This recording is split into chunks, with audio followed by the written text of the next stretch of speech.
Assalamualaikum warahmatullahi wabarakatuh. Perkenalkan, nama saya Rahmi Meleswati dari jurusan Akuntansi Fakultas Ekonomi Universitas Negeri Padang dengan nomor induk mahasiswa 20133073 dengan dosen pembimbing Bapak Dr. Andus Alphonse Sakrianto SEME. Di sini saya akan menjelaskan materi tentang statistika atau statistik. Pengertian statistika adalah ilmu mengumpulkan, menata, menyajikan, menganalisis, dan menginterpretasikan data menjadi informasi untuk membantu pengambilan keputusan. Sedangkan statistik adalah suatu kumpulan angka yang tersusun lebih dari satu angka. Perkembangan statistika. Yang pertama, zaman Mesir dan Cina, statistika berguna untuk menentukan besarnya pajak. Dan yang kedua, zaman gereja, berguna untuk mencatat kelahiran, kematian, dan pernikahan. Yang ketiga, tahun 1937, Liebergen mengembangkan ekonomi statistik. Yang keempat, Hicks mengembangkan matematika ekonomi untuk analisis ISLM. Dan yang kelima, yang terakhir, tahun 1950, Bayes mengembangkan teori pengambilan keputusan. Selanjutnya, pengguna statistika. Yang pertama adalah manajemen. Masalah yang biasanya dihadapi dalam manajemen adalah penentuan struktur gaji, pesangon, dan tunjangan karyawan. Yang kedua, penentuan jumlah persediaan barang, baik itu barang dalam proses maupun barang jadi. Yang ketiga, evaluasi produktivitas karyawan. Yang keempat, evaluasi kinerja perusahaan. Selanjutnya, pengguna statistika yang kedua adalah akuntansi. Masalah yang dihadapi adalah yang pertama, penentuan standar audit barang dan jasa.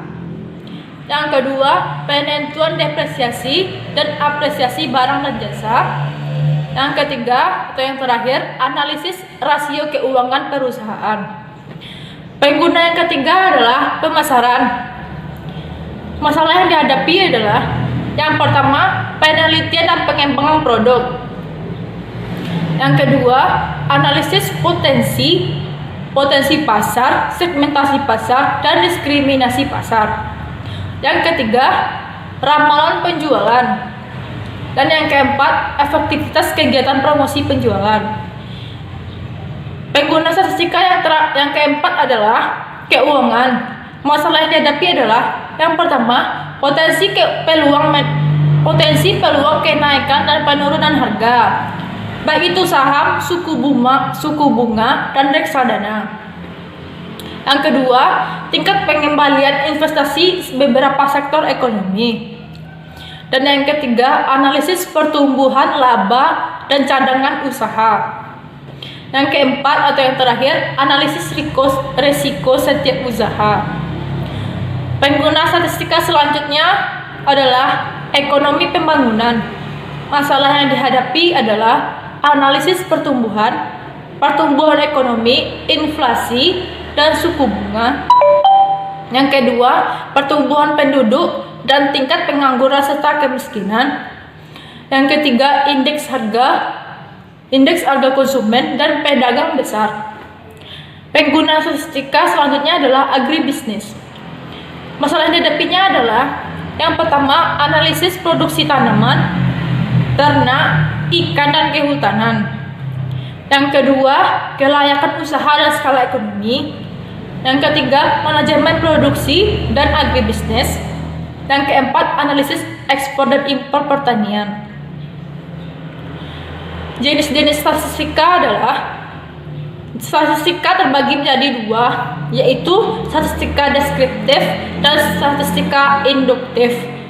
Bagian dari statistika deskriptif adalah materinya terdiri dari yang pertama, penyajian data, ukuran pemusatan, yang ketiga, ukuran penyebaran, keempat, angka indeks, dan yang kelima, deret berkala dan peramalan. Statistika yang selanjutnya adalah statistika induktif.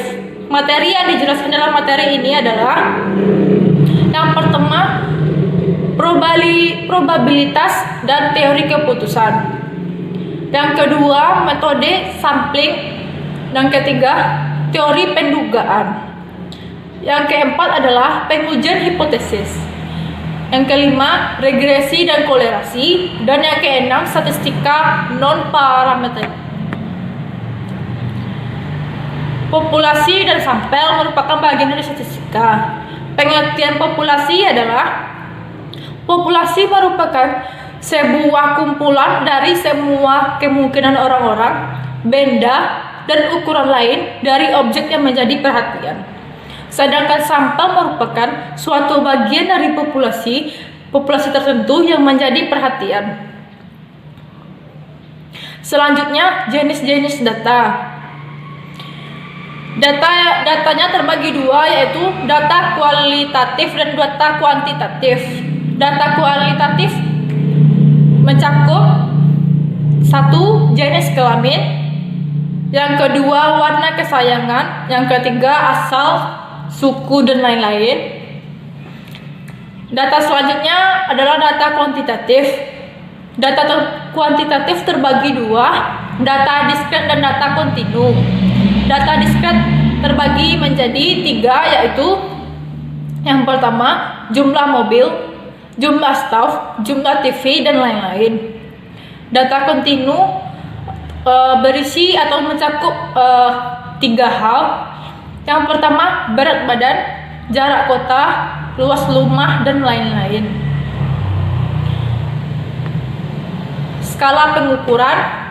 Skala pengukuran statistika terbagi menjadi 4. Skala yang pertama adalah skala nominal.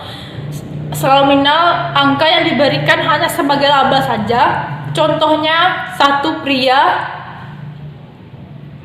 wanita 2, dan pria 3 dan 3 waria. Skala yang kedua adalah skala ordinal. Skala ini mengandung angka yang mengandung pengertian tingkatan. Contohnya ranking 1, ranking 2, 3. Ranking 1 menunjukkan lebih tinggi dari ranking 2, dan ranking 2 menunjukkan lebih tinggi dari ranking 3. Selanjutnya, skala interval.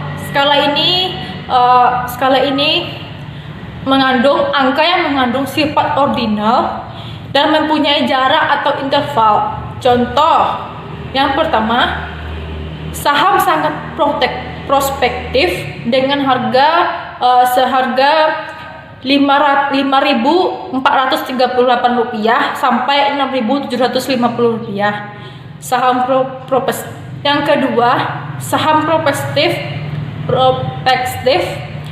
seharga Rp4.127 sampai Rp5.430. Dan yang terakhir adalah skala rasio. Skala rasio adalah angka yang mempunyai sifat nominal, ordinal, dan interval serta mempunyai nilai absolut dari objek yang diukur. Contoh, pada 2012 inflasi Indonesia 4,3% dan inflasi Amerika Serikat 2,09%.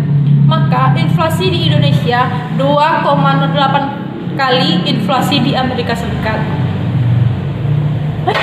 Selanjutnya, penerapan statistika dalam bidang ekonomi.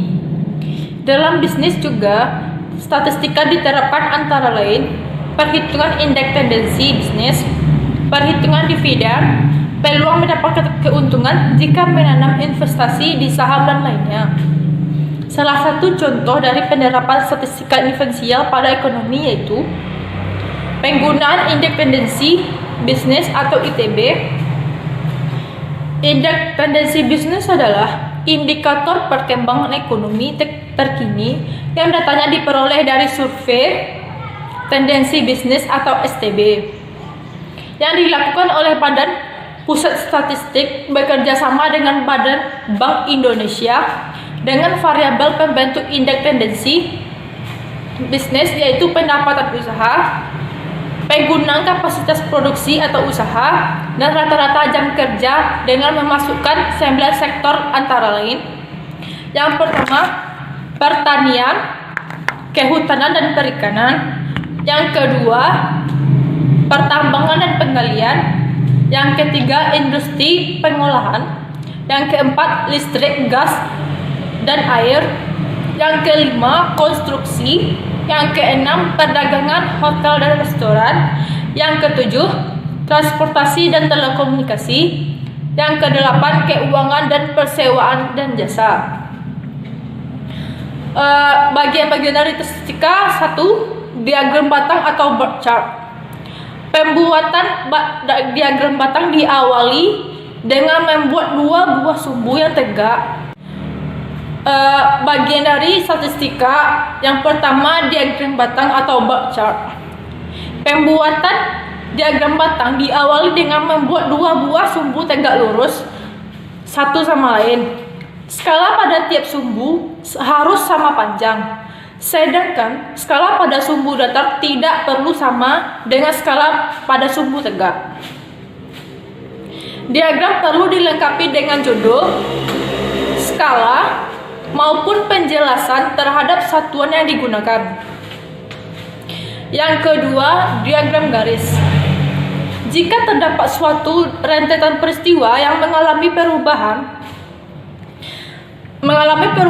yang terus-menerus atau tanpa terputus atau kontinu, misalnya berat badan bayi yang selalu berubah sepanjang waktu, maka pada periode tertentu data seperti itu dapat disajikan dengan diagram garis. Selanjutnya, diagram lingkaran. Jika ingin melihat perbandingan dari beberapa data yang berbeda tanpa melihat besarnya tiap-tiap data, maka itu cukup menggunakan diagram lingkaran. Setiap bagian atau setiap kategori ditunjukkan dengan juri lingkaran karena untuk menggambar diagram lingkaran yang baik diperlukan pengertian sudut pusat juri lingkaran. Yang perlu diingat, sudut pusat suatu lingkaran adalah 360 derajat, sehingga persentase setiap bagian akan sebanding dengan besarnya sudut pusat jurinya. Untuk memudahkan siswa selama proses pembelajaran akan diperlukan alat-alat penggaris, jangkar, dan busur. Yang keempat, poligon frekuensi. Poligon frekuensi dapat diperoleh dari histogram dengan langkah berikut. Yang pertama, menambahkan satu kelas sebelum kelas pertama dan satu kelas setelah kelas terakhir pada awal penyusunan. Yang kedua, menggambar titik dengan absis adalah titik tengah kelas interval dan ordinat adalah frekuensi kelas yang bersangkutan. Yang ketiga, menghubungkan titik yang berurutan sesuai urutan absisnya, mulai kelas tambahan sebelum kelas pertama dan kelas tambahan sesudah kelas terakhir yang masing-masing abisnya 0. Selanjutnya kita bahas adalah ukuran pemusatan data. Ukuran pemusatan data terbagi 3. Yang pertama mean, yang kedua modus, dan yang ketiga median. Yang pertama kali kita bahas adalah mean. Salah satu dari ukuran pemusatan data adalah mean, atau yang biasa disebut sebagai rata-rata. Mean suatu data adalah jumlah seluruh data dibagi menjadi jumlah banyaknya datum.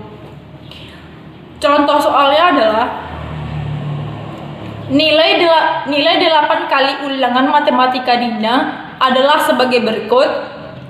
Yang pertama 8, 6, 7, 6, 9, dan 9. Jawabannya adalah, atau rumusnya adalah, jumlah datum dibagi menjadi banyak datum. Jadi 8 ditambah 8 ditambah 6 ditambah 7 ditambah 6 ditambah 7 ditambah 9 ditambah 9, hasilnya adalah 60.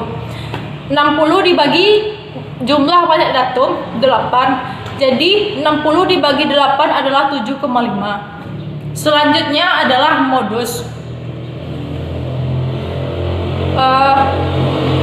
Dalam 12 kali ulangan bahasa Indonesia, Ucok memperoleh 7 nilai 8. Artinya, nilai yang paling sering keluar atau yang sering diperoleh Ucok adalah 8. Dalam statistika, nilai yang paling sering muncul di dalam suatu data disebut modus. Modus suatu data biasanya 1, 2, 3 atau lebih, bahkan tidak ada. Dan yang terakhir adalah median. Median adalah nilai tengah suatu data yang telah diurutkan. Dengan demikian, median membagi data menjadi 2 bagian yang sama banyak. Cara penentuan median tergantung pada banyaknya datum. Jika pada suatu data jumlah datumnya ganjil, mediannya adalah nilai tengah data yang telah diurutkan. Jika pada suatu data jumlah datumnya genap, mediannya adalah median dari 2 datum yang di tengah setelah data diurutkan. Contoh soalnya, tentukan median dari data berikut. Data-datanya adalah 6, 7, 6, 6, 5, 8, dan 7. Jawab, urutkan data terlebih dahulu. Dari data tersebut, kita urutkan dari yang terkecil menjadi yang terbesar. 5, 6, 7, 8. Banyak datum berjumlah 7, artinya ganjil. Sebagaimana kita ketahui, apabila datumnya ganjil, maka mediannya adalah nilai tengah dari data yang telah diurutkan. Jadi median dari data tersebut adalah 6. Cukup sekian penjelasan dari saya. Kalau ada kesalahan atau berupa hal-hal yang lain, saya mohon maaf. Assalamualaikum warahmatullahi wabarakatuh.